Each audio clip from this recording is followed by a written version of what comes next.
বগুড়াবাসীর ভোটে নির্বাচিত হয়ে প্রধানমন্ত্রী যিনি হয়েছেন তিনি দুঃখজনক হলেও যাদেরকে আমরা বিতাড়িত করেছিলাম সেই দলীয়করণ দুর্নীতিবাদী ফ্যাসিবাদী শাসনের দিকেই রাষ্ট্রীয় কাঠামোকে সেদিকেই সেই পথেই চলার জন্য তিনি কিন্তু ধাবিত হয়েছেন।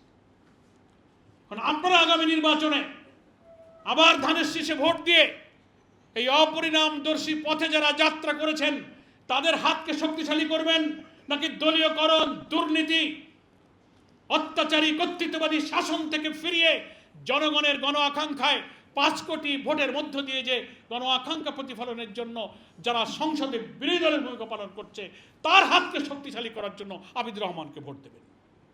বগুড়াবাসীর কাছে আমি বিবেচনার জন্য রাখলাম। সেকেন্ড বলেছিলাম সততা, নৈতিকতা, আমানতদারি, চরিত্র, দৃঢ়তা, এদিক থেকে আমাদের বগুড়া 6 আসনের প্রার্থী অধ্যক্ষ আবিদুর রহমানের কোনো তুলনা নেই। দুনিয়ার কোনো আইন, কোনো পুলিশ, কোনো র্যাব, কোনো কমিশন দিয়ে মানুষকে অপরাধ মুক্ত করা যায় না শতভাগ, যদি তার অন্তরের মধ্যে আল্লাহ তাআলার ভয় না থাকে। এটি আল্লাহ বলেছেন। কোটি কোটি টাকা থাকবে, সুযোগ থাকবে, কেউ দেখবে না, গোপনে সে কোটি টাকার মালিক হতে পারবে, কিন্তু তার অন্তরে যদি মহান আল্লাহর কাছে জবাবদিহির ভয় থাকে তাহলে সে তার বিবেক দংশিত হবে যে পৃথিবীর কেউ দেখুক আর না দেখুক, আমার আল্লাহ তো আমাকে দেখছেন, আমি 1টা টাকা চুরি করলে আল্লাহর কাছে আমি কৈফিয়ত দিতে হবে। এই যে তাকওয়া, এই যে খোদাভীতি, এই যে আল্লাহ তাআলার কাছে জবাবদিহির চরিত্রেই কিন্তু জামাত ইসলামী মানুষকে তৈরি করে। সেই দিক থেকে আবিদুর রহমান আবিদ কোটি কোটি টাকার উন্নয়নের কাজ, জনগণের যে হিস্সা তিনি সরকার থেকে আনবেন, এখানকার উন্নয়ন করবেন, প্রতিটি পয়সার আমানতদারিতার সাথে তিনি যে প্রমাণ দিতে পারবেন। আর বাকি যারা এখন ক্ষমতায় আসেন, এই কেবল 1 মাস 1.5 মাস পার হয়ে পারে নাই, কি দেখলেন? বাঁশবাগানের নিচে ডিজেল পেট্রোল পাওয়া যাচ্ছে, মানুষের বাড়ির মধ্যে চালের বস্তা পাওয়া যাচ্ছে কিনা বলেন? 10 টাকা কি 10 কেজি চাল, অমুক চাল তমুক চাল, দলীয়করণ আরম্ভ হয়ে গেছে। ফ্যামিলি কার্ড, খাল কাটা, ইমামদের টাকা বলে সস্তা জনপ্রিয়তার চেষ্টা করেছিলেন, কিন্তু কোথায় যাচ্ছে এগুলো? মানুষ মনে করছে কার টাকা এটা? এটা কি প্রধানমন্ত্রীর ব্যক্তিগত টাকা? আমার আপনার খাজনা ট্যাক্সের টাকা দিয়ে ভোটের আগে যে মুখরোচক কথা বলেছিলেন, একটু লোক দেখানোর জন্য, আইওয়াস করার জন্য, শুরুতেই পার্লামেন্ট যাওয়ার আগেই তিনি বলে আমরা 3টা ওয়াদা রক্ষা করেছি, খাল কেটেছি, চাল দিয়েছি, ইমামদের টাকা দিয়েছি। তো খোঁজ নেন এলাকায় কি পরিমাণ দিল আর কি দিল, আর দিতে গিয়ে কি হয়েছে। কেবলই না 1 মাস হয়েছে, আরো তো 5 বছর বাকি। বলে সততা, দুর্নীতি, ইনসাফ, চরিত্রের কঠিন পরীক্ষায় পরীক্ষা দিতে গেলে বগুড়াবাসীকে, আবিদুর রহমানকে ভোট দিয়ে সৎ নেতৃত্ব আপনাকে নির্বাচন করতে হবে। এটা আমি করুন, আওয়ামী লীগ করুন, জাতীয় পার্টি করুন, যে কোনো দলের হন না কেন, যতটুকু চলে গিয়েছে এই দেশ, এই জায়গা থেকে ফিরাতে গেলে অন্তত বগুড়া বাংলাদেশের ঐতিহ্যপূর্ণ একটি শহর, উত্তরবঙ্গের গেটওয়ে বলা হচ্ছে, এটার উন্নয়নের জন্য আজকে আমাদের প্রার্থী যে ইশতেহার ঘোষণা করেছেন, অভাবনীয় কিছু কার্যক্রম এখানে দিয়েছেন, এটাকে সফলতার মুখ দেখাতে হলে আবিদুর রহমানই হচ্ছেন এখানে উপযুক্ত প্রার্থী। আপনারা নির্ভয় আপনারা ভোট কেন্দ্রে আসবেন। আমরা শুনতে পাচ্ছি প্রতিদ্বন্দ্বী প্রার্থীর টাকা, মস্তানি, সন্ত্রাস, প্রশাসনকে প্রভাবিত করা, প্রিজাইডিং, পোলিং এজেন্টদের ভয় দেওয়া, নানানভাবে ভোটকে প্রভাবিত করার, ইঞ্জিনিয়ারিং করার কারসাজি হতে পারে। যে ভোট হয়ে গেছে সেখান থেকে আমরা অনেক কিছু শিক্ষা পেয়েছি। আপনাদের কাছে আমার আবেদন থাকবে, প্রিজাইডিং, পোলিং, রিটার্নিং অফিসার যারা আছেন, শতভাগ আপনারা নিরপেক্ষ থাকবেন। লক্ষ লক্ষ মানুষ ভোট দিতে আসবে, ভোট গণনার সময় এজেন্ট থাকবেন। গণনার আগে, রেজাল্ট তৈরির আগে আপনারা এজেন্টদের কাছ থেকে সাদা কাগজে স্বাক্ষর নিয়েছেন অনেক সময়। এটা করবেন না। একটা বান্ডিল করতে যাবেন 100টার করে বান্ডিল, ভেতরে আপনি 80-90টা দাঁড়িপাল্লার ব্যালট ঢোকাবেন, আর উপরে ধানের শীষ ঢুকাই দিয়ে বলবেন যে এটা হচ্ছে ধানের শীষের বান্ডিল। এই ভোট গণনার ইঞ্জিনিয়ারিং, শুধু ভোট মানুষ আসতে পারলে দিতে পারলেই ভোট নিরপেক্ষ হয় না।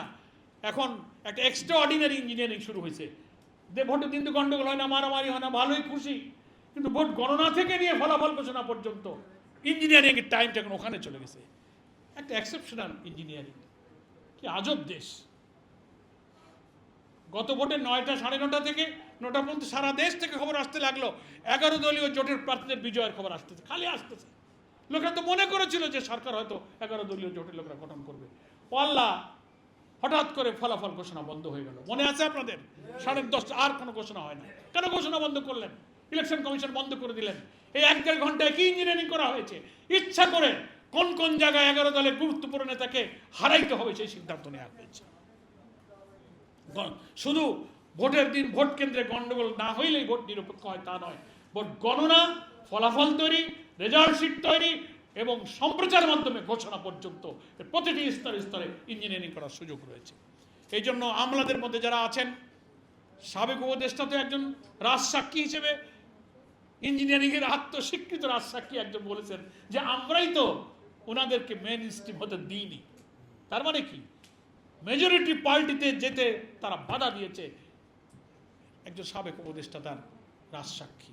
এই জন্য 9 তারিখের আগে আমি বগুড়ার রিটার্নিং অফিসার, যারা প্রিজাইডিং পোলিংয়ে থাকবেন, যারা পুলিশ থাকবেন, যারা বিজিবি থাকবেন, আনসার থাকবেন এবং যারা এজেন্ট থাকবেন, প্রত্যেককে যার যার জায়গায় নিরপেক্ষ থাকার জন্য অনুরোধ করব। সারা দেশের মানুষ কিন্তু বগুড়ার নির্বাচনের দিকে তাকিয়ে আছে। এটা যেন আর একটা মাগুরার নির্বাচন না হয়, আমরা এটাকে রিমাইন্ড করতে চাই। এটাকে যদি আবার আর একটা মাগুরা বানান, এমনিতেই তো আপনার জুলাই সনদকে অস্বীকার করে 18 কোটি মানুষের আকাঙ্ক্ষাকে ভুলুণ্ঠিত করে যে রাজনীতি জাতীয় সংসদে নিরাপদ হবে, জাতীয় সংসদে বিতর্ক হবে, জাতীয় সংসদে মীমাংসা হবে, আপনি জাতীয় সংসদের বিতর্ককে আপনি এখন রাজপথে ঠেলে দিয়েছেন।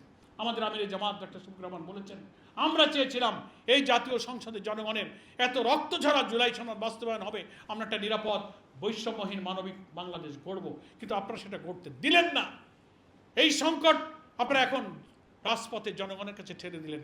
ঠিক আছে, জনগণের সাথে আমরা তো বেইমানি করতে পারবো না, আমরা তো প্রতারণা করতে পারবো না, ফলে আমাদেরকে সেই জনগণের কাছেই যেতে হবে। তা আমি জুলাই সনদের সব অক্ষরে অক্ষরে মানব। কত মজার কথা, শুনতে খুব ভালো লাগে। তো এই যে 10টা পয়েন্টের নোট অফ ডিসেন্ট দিয়েছেন, জনগণ এই 5 কোটি মানুষদের নোট অফ ডিসেন্টকে খারিজ করে দিয়েছে 5 কোটি ভোট দিয়ে, নাকি বলেন? তাহলে আসেন ঐক্যমত্য কমিশনের এই প্রত্যেকটি বিষয় আপনি কার্যকর করেন, তাইলে আপনার কথা ঠিক হবে। গ্রামে বলে চাচির সালুনির জায়গায় জায়গায় লবণ। ওই যে আমাদের রাশেদ খান বলল না যে একটা হালাল একটা হারাম, একই প্রেসিডেন্সিয়াল অর্ডারে গণভোটও হলো, জাতীয় ভোট হলো, এবং প্রেসিডেন্সিয়াল অর্ডারে ওখানে সংবিধান সংস্কার পরিষদের শপথনামা উল্লেখ আছে। তা আপনি জাতীয় সংসদের এমপি হইলেন, শপথ দিলেন, যে অর্ডারের মধ্যে দিয়ে 2টা হলো, একটা নিলেন আর একটা নিলেন। তার মানে নিজের জন্য সংবিধানে যেটুকু ভালো ওইটা আপনি দিলেন। ফলে রাষ্ট্রপতির অর্ডারকে, তারপরে সংবিধান সংস্কার পরিষদকে, গণভোটকে আপনারা অবৈধ বলে জনগণের রায়ের সাথে কিন্তু আপনারা প্রতারণা করেছেন। ফলে আপনারা সেখান থেকে ফিরে আসুন, এখনও সময় আছে। পার্লামেন্টের অধিবেশন চলছে আজকেও। আপনারা সংবিধান সংস্কার পরিষদের শপথ গ্রহণ করুন, জুলাই সনদকে অনুমোদন করুন এবং সেটা সংবিধান তফসিলে অন্তর্ভুক্ত করে এই রাজনৈতিক সাংবিধানিক সংকট আপনারা নিরসন করুন। দয়া করে এই সংকটকে রাজপথে আপনারা ঠেলে দেবেন না। এই আহ্বান জানিয়ে বাংলাদেশের উত্তরবঙ্গের প্রবেশদ্বার বগুড়া শহরের সদরের সকল ভোটারকে, জনগণকে, প্রশাসনকে, সাংবাদিকদেরকে আবার অভিনন্দন জানাই।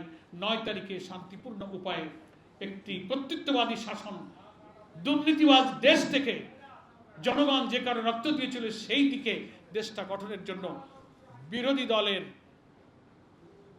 এখানকার প্রার্থী 11 দলের প্রার্থী আবিদুর রহমানকে দাঁড়িপাল্লা মার্কায় ভোট দিয়ে জয়যুক্ত করুন। সকলকে ধন্যবাদ।